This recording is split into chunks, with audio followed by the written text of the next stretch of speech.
ಎಲ್ಲರಿಗೂ ಹೃದಯಪೂರ್ವಕ ನಮಸ್ಕಾರಗಳು. ಪ್ರಿಯ ಕೇಳುಗರೆ, ನೀವು ಕೇಳುತ್ತಿರುವುದು 90.4 FM ಕಂಪನಾಂಕಗಳಲ್ಲಿ ದೀಪಾ ಸಮಾಜ ಸೇವಾ ಕೇಂದ್ರದಿಂದ ಪ್ರಸಾರವಾಗುತ್ತಿರುವ ನಿಮ್ಮ ನೆಚ್ಚಿನ ಗ್ರಾಮೀಣ ಭಾರತಿ 100 ಸ್ವರ ಒಂದೇ ಶ್ರುತಿ. ಇದು ಗಂಗಾವತಿಯ ಸಮುದಾಯ ರೇಡಿಯೋ. ತಮ್ಮೆಲ್ಲರಿಗೂ ನಮ್ಮ ಜನಪ್ರಿಯ ಆರೋಗ್ಯ ಜಾಗೃತಿ ಕಾರ್ಯಕ್ರಮ ಹಲೋ ಡಾಕ್ಟರ್ಗೆ ಹಾರ್ದಿಕ ಸ್ವಾಗತ.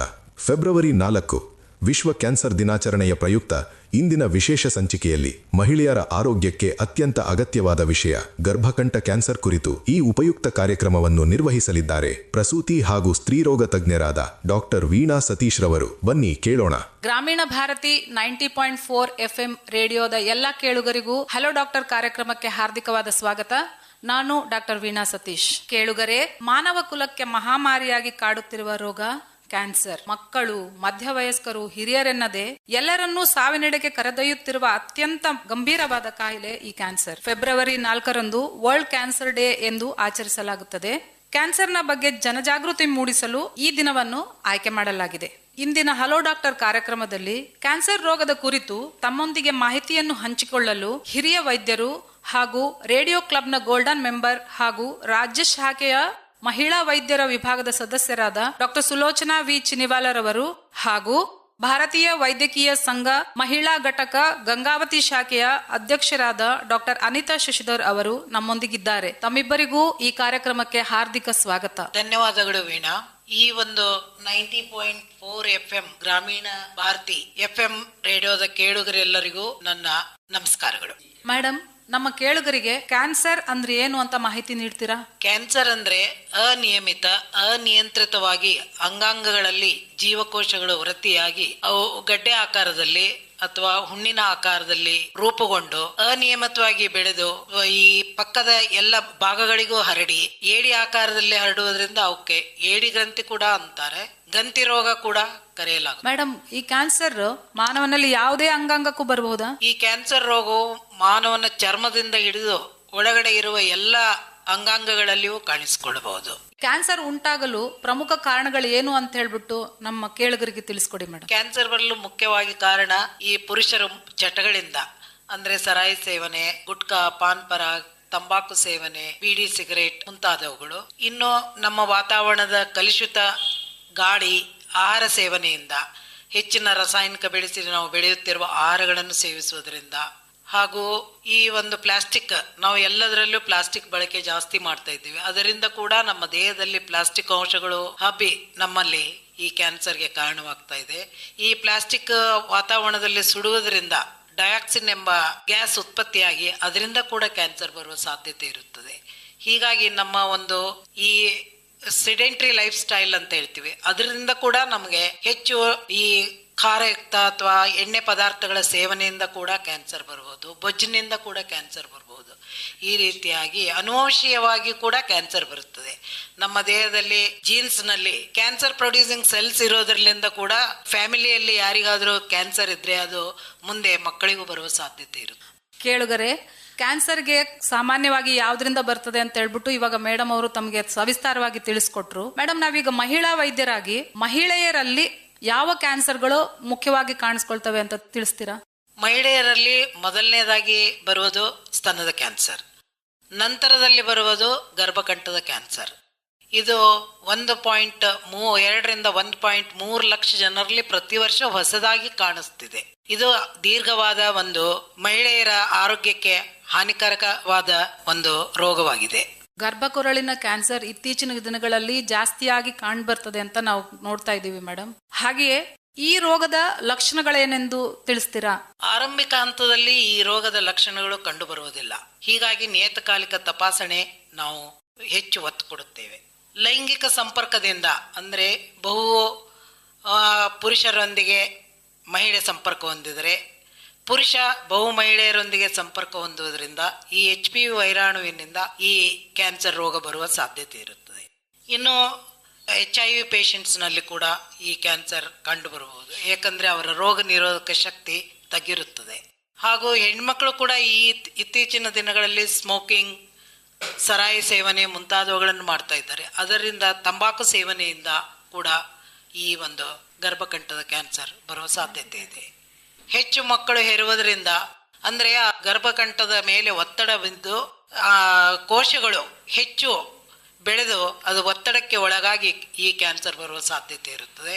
ಇನ್ನು ಈಗಿನ ಕಾಲದಲ್ಲಿ ಕೆಲವು ಸಲ ಬೇಗ ಮದುವೆ ಮಾಡ್ತಾರೆ, ಮಕ್ಕಳಿಗೆ 16-17 ವರ್ಷಕ್ಕೆ ಮದುವೆ ಮಾಡಿ ಅವರು ಲೈಂಗಿಕ ಕ್ರಿಯೆಯಲ್ಲಿ ತೊಡಗೋದ್ರಿಂದ ಕೂಡ ಈ HPV ವೈರಾಣು ಸೋಂಕು ತಗಲಿ ಅವರು ಕೂಡ ಈ ಒಂದು ರೋಗಕ್ಕೆ ಬಲಿಯಾಗ್ತಾರೆ. ಹಾಗಾದ್ರೆ ಮೇಡಮ್, ಅರ್ಲಿ ಮ್ಯಾರೇಜ್, ಜಾಸ್ತಿ ಮಕ್ಕಳನ್ನ ಹೆರೋದು, ಆಲ್ಕೋಹಾಲ್ ಸೇವನೆ, ತಂಬಾಕು ಸೇವನೆ, ಮತ್ತೆ having unsafe sex, having multiple sexual partners, ಇದೆಲ್ಲನೂ ಗರ್ಭಕಂಠದ ಕೊರಳಿನ ಕ್ಯಾನ್ಸರ್ಗೆ ಕಾರಣ ಅಂತ ತಾವು ತಿಳಿಸ್ತಾ ಇದ್ದೀರಾ. ಹಾಗೂ ಇದರ ಲಕ್ಷಣಗಳು ಬೇಗ ಕಾಣಿಸ್ಕೊಳ್ಳಲ್ಲ ಅಂತೀವಿ, ಆದರೆ ಮುಂದಿನ ಹಂತದಲ್ಲಿ ಕಂಡ್ರೆ ಏನು ಲಕ್ಷಣಗಳು ಕಾಣಿಸ್ತಾವೆ ಮೇಡಮ್? ಮೊದಲನೇ ಸ್ಟೇಜ್ನಲ್ಲಿ ಅದು ಕಾಣಿಸಿಕೊಂಡಾಗ ಈ ಸಂಭೋಗದ ವೇಳೆ ರಕ್ತಸ್ರಾವವಾಗುವುದು, ಮುಟ್ಟಿನ ಮಧ್ಯೆ ಋತುಮಧ್ಯದ ಸಮಯದಲ್ಲಿ ರಕ್ತಸ್ರಾವ ಕಾಣಿಸಿಕೊಳ್ಳುವುದು, ಬಿಳುಪು ಕಾಣಿಸಿಕೊಳ್ಳುವುದು, ಬಿಳುಪಿನೊಂದಿಗೆ ಕೀಯದಂತ ಒಂದು ದ್ರವ ಕಾಣಿಸಿಕೊಳ್ಳುವುದು, ವಾಸನೆ ಇರೋದು, ಇಂಥವು ಕೂಡ ಕಾಣಿಸಿಕೊಳ್ಳುತ್ತದೆ. ಮುಂದೆ ರೋಗ ಹಬ್ಬಿದಾಗ, ಉಲ್ಬಣವಾದಾಗ, ಈ ಕಿಬ್ಬೊಟ್ಟೆ ಎಲುಬುಗಳಿಗೂ ಕೂಡ ಹಬ್ಬಿದಾಗ ಅವರಿಗೆ ವಿಪರೀತವಾದ ಬೆನ್ನೋವು, ಮೂತ್ರ ವಿಸರ್ಜನೆಯಲ್ಲಿ ತೊಂದರೆ, ಈ ಮಲಮೂತ್ರ ವಿಸರ್ಜನೆಗೂ ತೊಂದರೆ, ಎಲ್ಲದರಲ್ಲೂ ಅದು ಈ ಏಡಿ ಗ್ರಂಥಿಯ ಹಾಗೆ ಹಬ್ಬುವುದರಿಂದ ಎಲ್ಲ ಸುತ್ತಮುತ್ತಲಿನ ವಾಯುಗಳಿಗೂ ಹಬ್ಬಿ ಬಹಳ ಮಹಿಳೆ ನಿತ್ರಾಣಳಾಗಿ ಅನೇಕ ಸಮಸ್ಯೆಗಳಿಗೆ ಗುರಿಯಾಗ್ತಾಳೆ. ಇನ್ನು ವಯಸ್ಸಾದವರಲ್ಲಿ ಕೂಡ ಈ ಕ್ಯಾನ್ಸರ್ ಕಂಡು ಬರುತ್ತದೆ, ಗರ್ಭಕಂಠದ ಕ್ಯಾನ್ಸರ್. ಅವರು ಋತುಬಂಧವಾದ ನಂತರ ಅಂದ್ರೆ ಮುಟ್ಟು ನಿಂತ ನಂತರ ಕೂಡ 60-65 ವರ್ಷ ವಯಸ್ಸಿನವರಲ್ಲಿ ಕೂಡ ಈ ಕ್ಯಾನ್ಸರ್ ಕಂಡು ಬರುತ್ತದೆ. ಅವರಲ್ಲಿ ತಮಗೆ ಅರಿವಿಲ್ಲದೆ ಮೂತ್ರ ವಿಸರ್ಜನೆ ಆಗುವುದು, ಕೀವದಂತ ದ್ರವ ಸ್ರವಿಸುವುದು ಮುಂತಾದವುಗಳು ಕೂಡ ಕಾಣುತ್ತವೆ. ಹೀಗಾಗಿ ಎಲ್ಲ ವಯೋಮಾನದ ಮದುವೆ ನಂತರದಿಂದ ಹಿಡಿದು ಮುಪ್ಪಿನವರೆಗೂ ಈ ಮಹಿಳೆಯರಲ್ಲಿ ಈ ಗರ್ಭಕಂಠದ ಕ್ಯಾನ್ಸರ್ ಕಾಡ್ತದೆ. ಮೇಡಮ್, ಇವಾಗ ತಾವು ಹೇಳಿದ್ರಿ ಆರಂಭಿಕ ಹಂತದಲ್ಲಿ ಈ ಕ್ಯಾನ್ಸರ್ ಯಾವುದೇ ಲಕ್ಷಣಗಳನ್ನ ನಮಗೆ ಕಾಣಿಸೋದೇ ಇಲ್ಲ ಅಂತ ಹೇಳಿದ್ರಿ. ಆದ್ರೆ ಆರಂಭಿಕ ಹಂತದಲ್ಲಿ ನಾವು ಈ ಕ್ಯಾನ್ಸರ್ನ ಹೇಗೆ ಪತ್ತೆ ಹಚ್ಚಬಹುದು ಮೇಡಮ್? ಪತ್ತೆ ಹಚ್ಚಲು ಏನಾರೋ ವಿಧಾನಗಳಿದಾವ? ಕ್ಯಾನ್ಸರ್ ಬರುವ ಮುಂಚೆ ಕಂಡು ಹಿಡಿಯುವ ವಿಧಾನವನ್ನು ಕೇಳಿದ್ರಿ, ಅದಕ್ಕೆ ನಾವು ಪ್ಯಾಪ್ಸ್ಮಿಯರ್ ಟೆಸ್ಟ್ ಅಂತ ಹೇಳ್ತೀವಿ. ಆಗ ಗರ್ಭಕೋಶದ ಕೊರಳಿನ ಹಾಗೂ ಸುತ್ತಲಿನ ಕೋಶಗಳನ್ನು ಸಂಗ್ರಹಿಸಿ ಅದನ್ನು ಪರೀಕ್ಷೆಗೆ ಒಳಪಡಿಸಿದಾಗ ಅದು ನಮಗೆ ಗೊತ್ತಾಗುತ್ತದೆ. ಆಗಲೇ ನಾವು ಮುಂಜಾಗ್ರತೆಯಾಗಿ ಚಿಕಿತ್ಸೆ ನೀಡಬಹುದು. ಹಾಗಾದ್ರೆ ಮೇಡಮ್, ಪ್ಯಾಪ್ ಸ್ಮಿಯರ್ ಟೆಸ್ಟ್ ಇಂದ ಕ್ಯಾನ್ಸರ್ ಬರುವುದಕ್ಕಿಂತ ಮುಂಚಿನ ಹಂತದಲ್ಲಿನೇ ನಾವು ಗರ್ಭಕೊರಳಿನ ಕ್ಯಾನ್ಸರ್ ಬಗ್ಗೆ ತಿಳ್ಕೋಬಹುದು ಅಂತ ತಾವು ತಿಳಿಸ್ದಂಗಾಯ್ತು ಮೇಡಮ್. ಸೊ ಇದನ್ನ ಯಾರಿಗೆ ನಾವು ಮಾಡ್ಬೇಕಾಗುತ್ತೆ ಮೇಡಮ್? ಯಾವ ವಯಸ್ಕರಲ್ಲಿ ನಾವು ಪ್ಯಾಪ್ ಸ್ಮಿಯರ್ ಟೆಸ್ಟ್ ನ ಅಡ್ವೈಸ್ ಮಾಡ್ಬೇಕು? ಲೈಂಗಿಕ ಕ್ರಿಯೆಗೆ ಒಳಗಾದ ಪ್ರತಿಯೊಬ್ಬ ಮಹಿಳೆ 35 ವರ್ಷ 40 ವರ್ಷದಿಂದ ಅವರಲ್ಲಿ ಸ್ವಲ್ಪ ಬಿಳಿ ಮುಟ್ಟು ಮುಂತಾದವುಗಳ ಒಂದು ನಮ್ಮ ಮುಂದೆ ಸಂದೇಹ ಇಟ್ಟಾಗ ಆವಾಗ ನಾವು ಇದನ್ನು ಪರೀಕ್ಷೆ ಮಾಡಬಹುದು. ಇನ್ನು ನಾವು ಆರಂಭಿಕ ಹಂತದಲ್ಲೇ ಇದು ಬರಬಾರದು ಅನ್ನೋದಕ್ಕೆ ಅವರಿಗೆ ನಾವು ಅಡ್ವೈಸ್ ಮಾಡಿ ಅವರಿಗೆ ಯಾವ ತೊಂದರೆ ಇಲ್ಲದಿದ್ದರೂ ತಿಳುವಳಿಕೆ ನೀಡಿ ಈ ಪರೀಕ್ಷೆಯನ್ನು ಮಾಡೋದ್ರಿಂದ ನಾವು ಆರಂಭಿಕ ಹಂತದಲ್ಲೇ ಇದನ್ನು ಪತ್ತೆ ಹಚ್ಚಬಹುದು. ಮೇಡಮ್, ಇವಾಗ ಯಾವುದೇ ಸೆಕ್ಷುಯಲಿ ಆಕ್ಟಿವ್ ವುಮೆನ್ ಅಂದ್ರೆ ನಿಮ್ಮ ಪ್ರಕಾರ 35 ವಯಸ್ಸಿನಿಂದ ಹಿಡಿದು 65 ವಯಸ್ಸಿನವರೆಗೂ ನಾವು ಹಂತ ಹಂತವಾಗಿ ಪ್ಯಾಪ್ ಸ್ಮಿಯರ್ ಟೆಸ್ಟ್ ನ ಮಾಡ್ಬೇಕಾಗ್ತದೆ ಅಂತ ಹೇಳ್ತೀರಾ. ಈಗ ಪ್ಯಾಪ್ ಸ್ಮಿಯರ್ ಟೆಸ್ಟ್ ಇವಾಗ ನೆಗೆಟಿವ್ ಬಂತು ಅಂತ ಇಟ್ಕೊಳ್ಳಿ, ಮತ್ತೆ ಅವರಿಗೆ ಪ್ಯಾಪ್ ಸ್ಮಿಯರ್ ಟೆಸ್ಟ್ ಒಳಗಾಗಿಸ್ಬೇಕಾ? ಈ ಪ್ಯಾಪ್ ಸ್ಮಿಯರ್ ಪರೀಕ್ಷೆ ಮಾಡಿದಾಗ ಒಂದು ವೇಳೆ ನೆಗೆಟಿವ್ ಬಂದರೆ 3 ವರ್ಷದ ನಂತರ ಆ ಮಹಿಳೆ ಮತ್ತೊಮ್ಮೆ ಈ ಪರೀಕ್ಷೆಗೆ ಒಳಪಡಬೇಕಾಗುವುದು ಅವಶ್ಯಕವಾಗಿದೆ. ಮೇಡಮ್, ಈಗ ಪ್ಯಾಪ್ ಸ್ಮಿಯರ್ ಟೆಸ್ಟ್ ಹೇಳಿದ್ರಿ ನೀವು, ಅದನ್ನ ನಾವು ಆರಂಭಿಕ ಕ್ಯಾನ್ಸರ್ ಬರೋದಕ್ಕಿಂತ ಮುಂಚಿನ ಹಂತದಲ್ಲಿ ಕಂಡಿತೀವಿ. ಈಗ ಕ್ಯಾನ್ಸರ್ ನಾವು ಕಣ್ಣಿಗೆ ಕಂಡಾಗ ಕ್ಯಾನ್ಸರ್ ಇರಬಹುದು ಅಂತ ತಿಳಿದಾಗ ಅದನ್ನ ಕನ್ಫರ್ಮ್ ಮಾಡ್ಲಿಕ್ಕೆ ಯಾವ ಟೆಸ್ಟ್ಗಳು ಮಾಡ್ಬೇಕು ಮೇಡಮ್? ಕಾಲ್ಪೋಸ್ಕೋಪಿ ಅಂತ ಅದನ್ನು ಪರೀಕ್ಷೆ ಮಾಡಿ ಈ ಒಂದು ಮ್ಯಾಗ್ನಿಫೈಡ್ ಲೆನ್ಸ್ ಮುಖಾಂತರ ನೋಡಿ ಅದನ್ನು ಪತ್ತೆ ಹಚ್ಚಿ ಅದು ನಮಗೆ ಕ್ಯಾನ್ಸರ್ ಇದೆ ಅಂತ ಅನಿಸಿದಾಗ ಬಯಾಪ್ಸಿ ಅಂತ ಮಾಡ್ತೀವಿ. ಬಯಾಪ್ಸಿ ಮಾಡಬೇಕಾಗುತ್ತೆ. ಅದರಲ್ಲಿ ಇನ್ನೊಂದು ಕೋನ್ ಬಯಾಪ್ಸಿ ಅಂತನೂ ಮಾಡ್ತಾರೆ. ಈ ರೀತಿ 2 ನಮೂನೆಯ ಪರೀಕ್ಷೆಗೆ ಒಳಪಡಬೇಕಾಗುತ್ತದೆ. ಹಾಗಾದ್ರೆ ಪ್ಯಾಪ್ ಸ್ಮಿಯರ್ ಆರಂಭಿಕ ಹಂತದಲ್ಲಿ ಹಾಗೂ ಲಕ್ಷಣಗಳು ಕಂಡಾಗ ನಾವು ಸರ್ವೈಕಲ್ ಬಯಾಪ್ಸಿ ಮತ್ತೆ ಕಾಲ್ಪೋಸ್ಕೋಪಿಕ್ ಸರ್ವೈಕಲ್ ಬಯಾಪ್ಸಿ ಮಾಡ್ಬೇಕಂತ ತಾವು ತಿಳಿಸ್ತಾ ಇದ್ದೀರಾ ಅಲ್ಲ ಮೇಡಮ್? ಹೌದು. ಪ್ಯಾಪ್ ಸ್ಮಿಯರ್ ಟೆಸ್ಟ್ ಆಗಿರಬಹುದು ಅಥವಾ ಸರ್ವೈಕಲ್ ಬಯಾಪ್ಸಿ ಆಗಿರಬಹುದು, ಇದು ತುಂಬಾ ಪೇನ್ಫುಲ್ ಮೇಡಮ್. ಜನರಲ್ಲಿ ಒಂದು ಭಯ ಇದೆ, ನಮ್ಮ ಹೆಣ್ಮಕ್ಳು ತುಂಬಾ ಭಯ ಪಡ್ತಾರೆ. ಪ್ಯಾಪ್ ಸ್ಮಿಯರ್ ಟೆಸ್ಟ್ ಅಂದ್ರೆ ಭಯ ಪಡ್ತಾರೆ. ಸಾಮಾನ್ಯವಾಗಿ ನಾವು ವೆಜೈನಲ್ ಎಕ್ಸಾಮಿನೇಷನ್ ಮಾಡ್ಬೇಕಾದ್ರೂ ಭಯ ಪಡ್ತಾರೆ. ಇದು ತುಂಬಾ ಕ್ಲಿಷ್ಟಕರವಾದ ಟೆಸ್ಟ್ ಅಥವಾ ಪೇನ್ಫುಲ್ ಟೆಸ್ಟ್? ಇದು ಸರಳವಾದ ಟೆಸ್ಟ್. ಇದು ಎಲ್ಲ ಮಹಿಳೆಯರು ಒಳಪಡಲು ಯಾವ ಹಿಂಜರಿಕೆ ಇಲ್ಲದೆ ಮಾಡಿಸ್ಕೊಳ್ಬಹುದು. ಇದನ್ನು ಪರೀಕ್ಷೆ ಮಾಡುವುದರಿಂದ ಅವರ ಆರಂಭಿಕ ಹಂತದಲ್ಲಿ ಈ ಒಂದು ಕ್ಯಾನ್ಸರ್ ನಿಯಂತ್ರಣಕ್ಕೆ ಅನುಕೂಲವಾಗುವುದು. ಅವರು ಕೂಡ ಮುಂದಿನ ಹಂತಗಳ ಕ್ಯಾನ್ಸರ್ ಹರಡುವಿಕೆಯನ್ನು ತಪ್ಪಿಸಿಕೊಂಡು ಆರೋಗ್ಯವಂತರಾಗಿರ್ಬಹುದು. ಮೇಡಮ್, ನಮ್ಮ ಭಾಗದಲ್ಲಿ ಪ್ಯಾಪ್ ಸ್ಮಿಯರ್ ನಿಯಮಿತವಾಗಿ ಆಗ್ತಾ ಇದೆ ಅಂತ ನಿಮ್ಗೆ ಅನಿಸ್ತಾ ಇದೆಯಾ? ಇಲ್ಲ, ಖಂಡಿತವಾಗಿಯೂ ಇಲ್ಲ. ಇದಕ್ಕೆ ಮುಖ್ಯ ಕಾರಣ ನಮ್ಮ ಮಹಿಳೆಯರಲ್ಲಿ, ಇನ್ನು ಗ್ರಾಮೀಣ ಮಹಿಳೆಯರಲ್ಲಂತೂ ಇದರ ಬಗ್ಗೆ ಅರಿವು ಪೂರ್ತಿ ಕಡಿಮೆಯಾಗಿದೆ. ಅದಕ್ಕಾಗಿಯೇ ನಾವು ಇಂಥ ಒಂದು ಕಾರ್ಯಕ್ರಮಗಳ ಮುಖೇನ ಅವರಿಗೆ ಅರಿವು ಮೂಡಿಸುವ ಒಂದು ಪ್ರಯತ್ನ ಮಾಡ್ತಾ ಇದ್ದೇವೆ. ಹಿಂಜರಿಕೆಗೆ ಮತ್ತೇನಾದ್ರೂ ಕಾರಣಗಳಿದಾವ ಮೇಡಮ್ ಪ್ಯಾಪ್ಸ್ಮೇರ್ ಮಾಡಿಸ್ಕೊಳ್ದೆ ಇರೋದಕ್ಕೆ? ನಾವು ಹೆಣ್ಮಕ್ಳ ರೀತಿ ಪರೀಕ್ಷೆ ಮಾಡಿಸ್ಕೊಡ್ರಿ, ಜನನಾಂಗ ಪರೀಕ್ಷೆಗೆ ಅವರು ತಮ್ಮನ್ನು ಒಡ್ಡಿಕೊಳ್ಳದೇ ಇರುವುದು ಕೂಡ ಕಾರಣ. ನಾವು ಎಷ್ಟು ತಿಳಿಸಿ ಹೇಳಿದರೂ ಅವರ ಲಕ್ಷಣಗಳಿದ್ದಾಗ ಕೂಡ ಹಿಂಜರಿಕೆ ಮಾಡ್ತಾರೆ. ಇದರ ಒಂದು ಅರಿವು ಕೂಡ ಕಡಿಮೆ ಇರೋದು ಇದಕ್ಕೆ ಕಾರಣ. ಕೇಳುಗರೆ, ದಯವಿಟ್ಟು ತಾವು ಹಿಂಜರಿಬೇಡಿ ಪ್ಯಾಪ್ಸ್ಮೇರ್ ಒಳಗಾಗ್ಲಿಕ್ಕೆ. ನಿಮಗೆ ಅದ್ರ ಬಗ್ಗೆ ಮಾಹಿತಿ ಇಲ್ಲ ಅಂತ ಇವಾಗ ವೈದ್ಯರು ನಿಮಗೆ ಅದ್ರ ಬಗ್ಗೆ ಮಾಹಿತಿನೂ ಕೊಟ್ಟಿದ್ದಾರೆ. ಅದು ಪೇನ್ಲೆಸ್ ಅಂತ ಕೂಡ ಹೇಳಿದ್ದಾರೆ. ಹಾಗಾಗಿ ಎಲ್ಲಾ ಹಿಂಜರಿಕೆಯನ್ನ ಬಿಟ್ಟು ಪ್ಯಾಪ್ಸ್ಮೇರ್ ತಪಾಸಣೆಗೆ ಒಳಗಾಗ್ಬೇಕಂತ ಹೇಳಿ ಗ್ರಾಮೀಣ ಭಾರತಿ ರೇಡಿಯೋ ಪ್ರೋಗ್ರಾಮ್ ನಲ್ಲಿ ತಮ್ಮಲ್ಲೆಲ್ಲ ವಿನಂತಿ ಮಾಡ್ಕೊಡ್ತಾ ಇದ್ದೇನೆ. ಹಾಗೆ ಮೇಡಮ್, ಈಗ ಕ್ಯಾನ್ಸರ್ ಬಂದಿದೆ ಅಂತ ಪ್ರೂವ್ ಆಯ್ತು, ಮುಂದಿನ ಚಿಕಿತ್ಸಾ ವಿಧಾನಗಳನ್ನ ತಾವು ತಿಳಿಸ್ಕೊಡ್ತೀರಾ? ಅದು ಆರಂಭಿಕ ಹಂತದಲ್ಲಿ ಗರ್ಭಕಂಠಕ್ಕೆ ರಿಸ್ಟ್ರಿಕ್ಟ್ ಆಗಿದ್ರೆ ಅಥವಾ ಅದಕ್ಕೆ ಅಷ್ಟೇ ತಗುಲಿದರೆ ಅವರು ಆಪರೇಷನ್ ಮುಖಾಂತರ ಅದನ್ನು ತೆಗೆದುಹಾಕಬಹುದು. ಇನ್ನೊಂದು ರೇಡಿಯೇಷನ್ ಅಂತ ವಿಕಿರಣ ಚಿಕಿತ್ಸೆ ಅಂತ ಇದೆ, ಹಾಗೂ ಇನ್ನು ಕೀಮೋಥೆರಪಿ ಅಂತ ರಾಸಾಯನಿಕ ಚಿಕಿತ್ಸೆ ಇದೆ, ಟಾರ್ಗೆಟೆಡ್ ಔಷಧಗಳಿದಾವೆ, ಇಮ್ಯುನೋಥೆರಪಿ ಅಂತ ರೋಗ ನಿರೋಧಕ ಶಕ್ತಿ ಹೆಚ್ಚಾಗೋದಕ್ಕೂ ಕೂಡ ಚಿಕಿತ್ಸೆ ನೀಡಬೇಕಾಗುತ್ತದೆ. ಈ ರೀತಿ ಹಂತದ ಮೇಲೆ ಕ್ಯಾನ್ಸರ್ ರೋಗ ಇರುವ ಹಂತವನ್ನು ನೋಡಿಕೊಂಡು ಅದಕ್ಕೆ ತಕ್ಕಂತೆ ವೈದ್ಯರು ಚಿಕಿತ್ಸೆ ನೀಡ್ತಾರೆ. ಕೇಳುಗರೆ, ಡಾಕ್ಟರ್ ಸುಲೋಚನಾ ಚಿನಿವಾಲರ್ ಮೇಡಮ್ ಅವರು ಇಷ್ಟೊತ್ತಿನ ತನಕ ಸರ್ವೈಕಲ್ ಕ್ಯಾನ್ಸರ್ ಹೇಗೆ ಬರಬಹುದು, ಯಾರಲ್ಲಿ ಸಾಮಾನ್ಯವಾಗಿ ಕಾಣಿಸ್ಕೊಳ್ತದೆ, ಅದರ ಲಕ್ಷಣಗಳೇನು, ಅದನ್ನು ಆರಂಭಿಕ ಹಂತದಲ್ಲಿ ನಾವು ಹೇಗೆ ಕಂಡುಹಿಡಿಬಹುದು, ಹಾಗೂ ಅದು ಬಂದ ನಂತರ ನಾವು ಯಾವ ರೀತಿಯಾಗಿ ಟ್ರೀಟ್ಮೆಂಟ್ ತಗೊಳ್ಬೇಕು ಅನ್ನೋದನ್ನ ಸವಿಸ್ತಾರವಾಗಿ ತಮ್ಗೆಲ್ಲರೊಂದಿಗೂ ಹಂಚ್ಕೊಂಡಿದ್ದಾರೆ.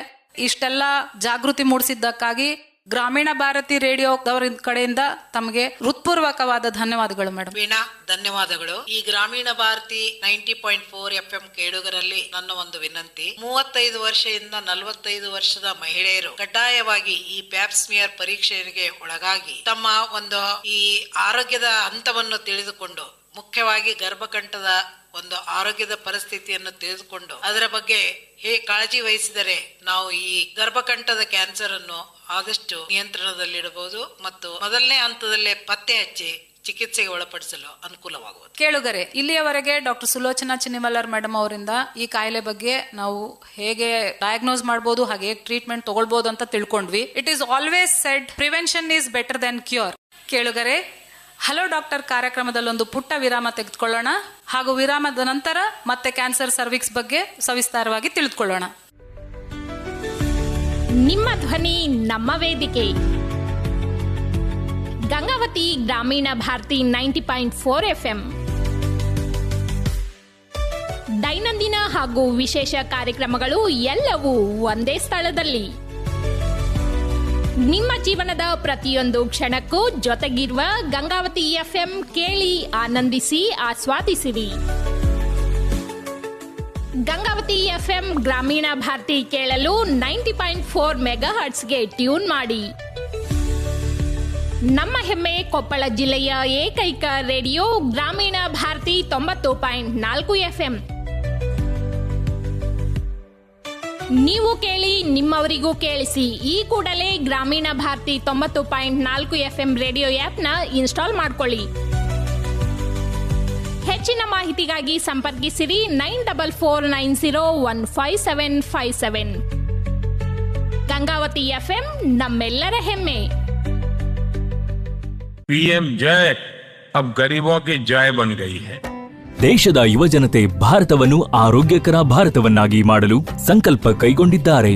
ಅರ್ಹ ಫಲಾನುಭವಿಗಳಿಗೆ ಹಿಂದೆ ಆಯುಷ್ಮಾನ್ ಕಾರ್ಡ್ಗಳನ್ನು ಮಾಡಿಸುವ ಮೂಲಕ ಹೊಸ ವರ್ಷದ ಉಡುಗೊರೆಯನ್ನು ನೀಡಿ 60 ಕೋಟಿಗೂ ಹೆಚ್ಚು ಫಲಾನುಭವಿಗಳಿಗೆ 5 ಲಕ್ಷ ರೂಪಾಯಿಯ ಉಚಿತ ಚಿಕಿತ್ಸೆಯ ಹಕ್ಕು ದೊರಕಿದೆ. ಹಿಂದೆ ಆಯುಷ್ಮಾನ್ ಆಪ್ ಡೌನ್ಲೋಡ್ ಮಾಡಿ ಮತ್ತು ಅರ್ಹ ಫಲಾನುಭವಿಗಳು ತಮ್ಮ ಆಯುಷ್ಮಾನ್ ಕಾರ್ಡ್ ಮಾಡಿಸಿಕೊಳ್ಳಿ. ಹೆಚ್ಚಿನ ಮಾಹಿತಿಗಾಗಿ 14555ಗೆ ಕರೆ ಮಾಡಿ.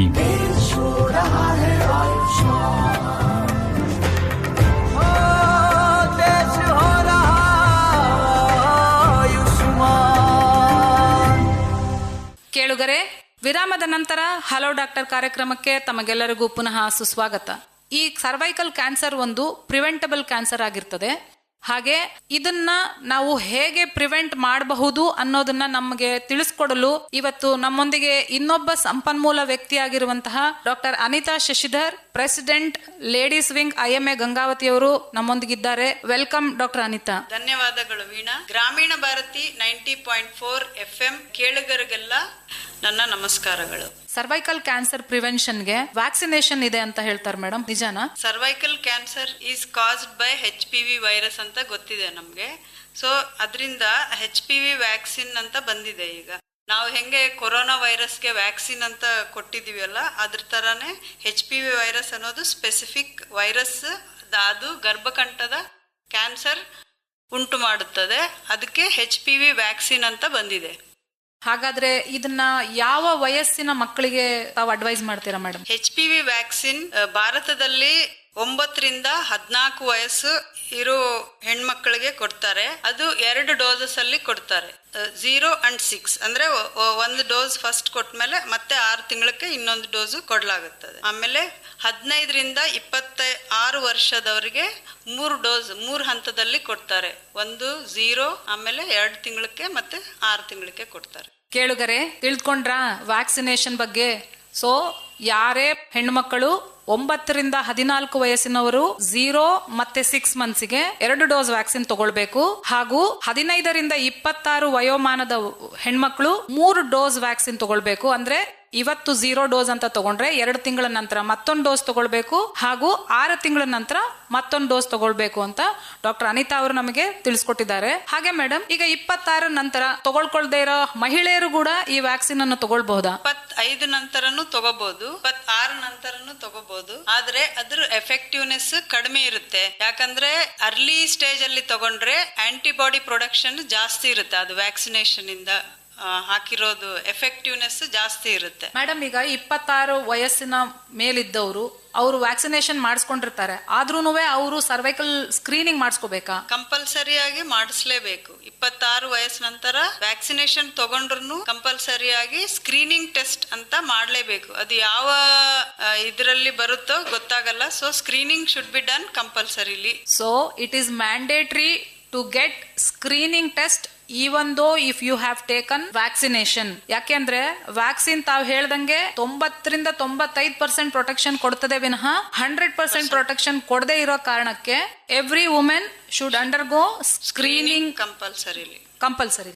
ಹಾಗೆ ಮೇಡಮ್, ಇವಾಗ ಇದು ಪ್ರಿವೆಂಟಿವ್ ಮೆಥಡ್ ಅಲ್ಲಿ ಇಂಪಾರ್ಟೆಂಟ್ ಆಗಿ ತಾವು ಹೇಳ್ದಂಗೆ HPV ವ್ಯಾಕ್ಸಿನೇಷನ್ ಇದೆ. ಇನ್ನೇನಾದ್ರೂ ವಿಧಾನಗಳನ್ನ ನಾವು ಅಳವಡಿಸ್ಕೊಳ್ಳೋದ್ರಿಂದ ಈ ಕ್ಯಾನ್ಸರ್ ನ ತಡೆಗಟ್ಟಬಹುದಾ? ನಾವು ಲೈಫ್ ಸ್ಟೈಲ್ ಚೇಂಜಸ್ ಮಾಡ್ಕೋಬೇಕು. ಆಮೇಲೆ ಮ್ಯಾರೇಜ್ ಏಜ್ ಸ್ವಲ್ಪ ಜಾಸ್ತಿ ಮಾಡ್ಕೋಬೇಕು. Early age of marriage also will cause cervical cancer. Multiple sexual partners avoid ಮಾಡ್ಬೇಕು. ಸ್ಮೋಕಿಂಗ್ ಅವಾಯ್ಡ್ ಮಾಡ್ಬೇಕು. ಮತ್ತೆ ಆಲ್ಕೋಹಾಲ್ ಕನ್ಸಂಪ್ಷನ್ ಸ್ಟಾಪ್ ಮಾಡೋದು, ಕಾಂಡಮ್ಸ್ ಯೂಸ್ ಮಾಡೋದು, ಒಬೆಸಿಟಿ ಇಂದ ಸ್ವಲ್ಪ ಪ್ರಿವೆಂಟ್ ಮಾಡ್ಕೋಬೇಕು ನಾವು. ಆಮೇಲೆ healthy life style is most important. And ನಮ್ಗೆ ಇಮ್ಯುನಿಟಿ ಹೆಚ್ಚು ಬರುವಂತವು ನಾವೆಲ್ಲ ಲೈಫ್ ಸ್ಟೈಲ್ ಚೇಂಜಸ್ ಮಾಡ್ಕೋಬೇಕು. ಮೇಡಮ್, ಈ HPV ವೈರಸ್ ಹುಡುಗರಲ್ಲೂ ಬರ್ಬೋದಲ್ವಾ? ಹಾಗೆ ಹುಡುಗರಿಗೂ HPV ವ್ಯಾಕ್ಸಿನೇಷನ್ ಕೊಡಿಸಬಹುದಾ? ಗಂಡು ಮಕ್ಕಳಿಗೂ ಕೂಡ? ಗಂಡು ಮಕ್ಕಳಿಗೂ ಸೇಮ್ ಹೆಣ್ಮಕ್ಳಿಗೆ ಯಾವಾಗ ಕೊಡ್ತೀವಿ ಅವಾಗನೇ ಕೊಡ್ಬೋದು.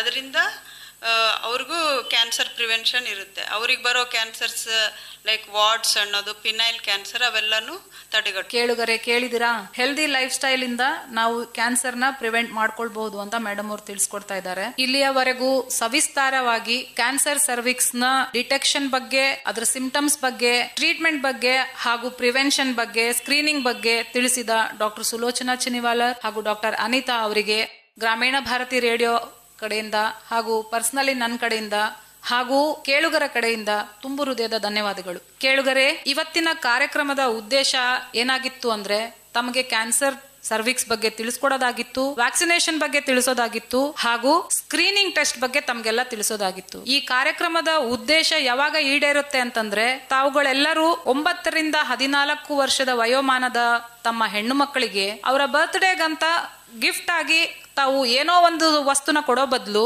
ಸರ್ವೈಕಲ್ ಕ್ಯಾನ್ಸರ್ ವ್ಯಾಕ್ಸಿನ್ ಕೊಟ್ಟು ಅವ್ರನ್ನ ಕ್ಯಾನ್ಸರ್ ಮುಕ್ತರನ್ನಾಗಿ ಮಾಡಬಹುದು. ಹಾಗೂ ಹೆಣ್ಣು ಮಕ್ಕಳಲ್ಲಿ ಮನೆಯಲ್ಲಿ 35 ರಿಂದ 45 ವಯೋಮಾನದ ಎಲ್ಲಾ ಹೆಣ್ಮಕ್ಳಿಗೆ ಪ್ಯಾಪ್ಸ್ಮಿಯರ್ ಸ್ಕ್ರೀನಿಂಗ್ ಮಾಡಿಸೋದ್ರಿಂದ, ಅದನ್ನ ಮೊದಲೇ ಹಂತದಲ್ಲಿ ಕಂಡು ಹಿಡಿಯೋದ್ರಿಂದ ಅವರಿಗೆ ನಾವು ಜೀವದಾನನೂ ಮಾಡ್ದಂಗಾಗತ್ತೆ. ಇದು ಎರಡೂ ಮೆಥಡ್ನ ನಾವು ಅಳವಡಿಸ್ಕೊಳ್ಳೋದ್ರಿಂದ ಕ್ಯಾನ್ಸರ್ ಸರ್ವಿಕ್ಸ್ ಅನ್ನೋ ಮಹಾಮಾರಿನ ನಾವು ನಮ್ಮ ದೇಶದಿಂದ ನಿರ್ಮೂಲನೆ ಮಾಡಬಹುದು ಅಂತ ಹೇಳ್ಬಿಟ್ಟು ಈ ಮೂಲಕ ತಮ್ಗೆಲ್ಲರಿಗೂ ತಿಳಿಸ್ಲಿಕ್ಕೆ ನಾನು ಇಷ್ಟಪಡ್ತೀನಿ. ಕೇಳುಗರೆ, ತಮ್ಮಲ್ಲಿ ಇನ್ನೂ ಏನಾದರೂ ಡೌಟ್ಗಳಿದ್ರೆ ತಾವು ಯಾವುದೇ ಮಹಿಳಾ ವೈದ್ಯರನ್ನ ಸಂಪರ್ಕಿಸಬಹುದು, ಅಥವಾ ಯಾವುದೇ ಪ್ರಾಥಮಿಕ ಆರೋಗ್ಯ ಕೇಂದ್ರ ಆಗಿರ್ಬೋದು, ತಾಲೂಕು ಆರೋಗ್ಯ ಕೇಂದ್ರ ಆಗಿರ್ಬೋದು, ಅಥವಾ ಜಿಲ್ಲಾಸ್ಪತ್ರೆ ಆಗಿರ್ಬೋದು, ಮೆಡಿಕಲ್ ಕಾಲೇಜ್ ಇರ್ಬೋದು. ತಾವು ಸಂಪರ್ಕಿಸಿದಾಗ ತಮಗೆ ಪ್ಯಾಪ್ಸ್ಮಿಯರ್ ಬಗ್ಗೆ ಮಾಹಿತಿ ಆಗಲಿ, ಸರ್ವೈಕಲ್ ಕ್ಯಾನ್ಸರ್ ವ್ಯಾಕ್ಸಿನ್ ಬಗ್ಗೆ ಮಾಹಿತಿ ಆಗಲಿ ದೊರೆಯುತ್ತದೆ. ಹಾಗೂ ನನಗೆ ಗೊತ್ತಿದ್ದಂಗೆ ಗಂಗಾವತಿಯ ಎಲ್ಲಾ ಮಹಿಳಾ ವೈದ್ಯಾಧಿಕಾರಿಗಳು ವ್ಯಾಕ್ಸಿನೇಷನ್ ನೀಡ್ತಾ ಇದ್ದಾರೆ ಇವಾಗ ಮಕ್ಕಳಿಗೆ. ಹಾಗೂ ಪ್ಯಾಪ್ಸ್ಮಿಯರ್ ಟೆಸ್ಟ್ ನ ನಾವು ರೆಗ್ಯುಲರ್ ಆಗಿ ಎಲ್ಲಾ ಮಹಿಳೆಯರಿಗೂ ನೀಡ್ತಾ ಇದ್ದೇವೆ. ಇಲ್ಲಿ ತನಕ ಎಲ್ಲ ತಿಳ್ಕೊಂಡಿದ್ದೀರಾ, ಇದನ್ನ ಇಂಪ್ಲಿಮೆಂಟ್ ಮಾಡ್ರಿ ಅಂತ ಮತ್ತೊಂದ್ಸಲ ನಾವು ತಮ್ಮಲ್ಲಿ ಕಳಕಳಿಯಾಗಿ ವಿನಂತಿ ಮಾಡ್ಕೊಳ್ತಾ ಇದ್ದೀನಿ. ಎಲ್ರಿಗೂ ಧನ್ಯವಾದಗಳು. ಇದುವರೆಗೆ ಹೆಲೋ ಡಾಕ್ಟರ್ ರೇಡಿಯೋ ಕಾರ್ಯಕ್ರಮ ಪ್ರಸಾರವಾಯಿತು. ಈ ಕಾರ್ಯಕ್ರಮದಲ್ಲಿ ಭಾಗವಹಿಸಿ ಗರ್ಭಕಂಠ ಕ್ಯಾನ್ಸರ್ ಕುರಿತು ಅತ್ಯಂತ ಉಪಯುಕ್ತವಾದ ಮಾಹಿತಿಗಳನ್ನು, ಜೀವ ಉಳಿಸುವಂತಹ ಆರೋಗ್ಯ ಸಲಹೆಗಳನ್ನು ಸರಳವಾಗಿ ಸ್ಪಷ್ಟವಾಗಿ ನಮ್ಮೊಂದಿಗೆ ಹಂಚಿಕೊಂಡ ಗ್ರಾಮೀಣ ಭಾರತಿ ರೇಡಿಯೋ ಕ್ಲಬ್ನ ಗೋಲ್ಡನ್ ಮೆಂಬರ್ ಹಾಗೂ ಹಿರಿಯ ಮಹಿಳಾ ವೈದ್ಯರಾದ ಡಾಕ್ಟರ್ ವಿ ಸುಲೋಚನಾ ಚಿನಿವಾಲರ್ ರವರಿಗೆ, ಹಾಗೂ ಭಾರತೀಯ ವೈದ್ಯಕೀಯ ಸಂಘ ಗಂಗಾವತಿ ಮಹಿಳಾ ಘಟಕದ ಅಧ್ಯಕ್ಷರಾದ ಡಾಕ್ಟರ್ ಅನಿತಾ ಶಶಿಧರ್ ರವರಿಗೆ, ಮತ್ತು ಸಂದರ್ಶಕರಾಗಿ ಭಾಗವಹಿಸಿ ಕಾರ್ಯಕ್ರಮವನ್ನು ಅತ್ಯಂತ ಅಚ್ಚುಕಟ್ಟಾಗಿ ಆರೋಗ್ಯ ಅರಿವಿನ ದಾರಿಯಲ್ಲಿ ಕೇಳುಗರನ್ನು ಮುನ್ನಡೆಸಿದ ಸ್ತ್ರೀರೋಗ ತಜ್ಞರಾದ ಡಾಕ್ಟರ್ ವೀಣಾ ಸತೀಶ್ ರವರಿಗೆ ಗ್ರಾಮೀಣ ಭಾರತಿ ಎಫ್ಎಂ ಹಾಗೂ ಸಮಸ್ತ ಕೇಳುಗರೆಲ್ಲರ ಪರವಾಗಿ ಹೃದಯಪೂರ್ವಕ ಕೃತಜ್ಞತೆಗಳು ಮತ್ತು ಧನ್ಯವಾದಗಳನ್ನು ಅರ್ಪಿಸುತ್ತೇವೆ. ಇಂತಹ ಮತ್ತಷ್ಟು ಆರೋಗ್ಯ ಜಾಗೃತಿ ತುಂಬಿದ ವಿಶೇಷ ಸಂಚಿಕೆಗಳೊಂದಿಗೆ ಮತ್ತೆ ಭೇಟಿಯಾಗೋಣ. ನಮಸ್ಕಾರ.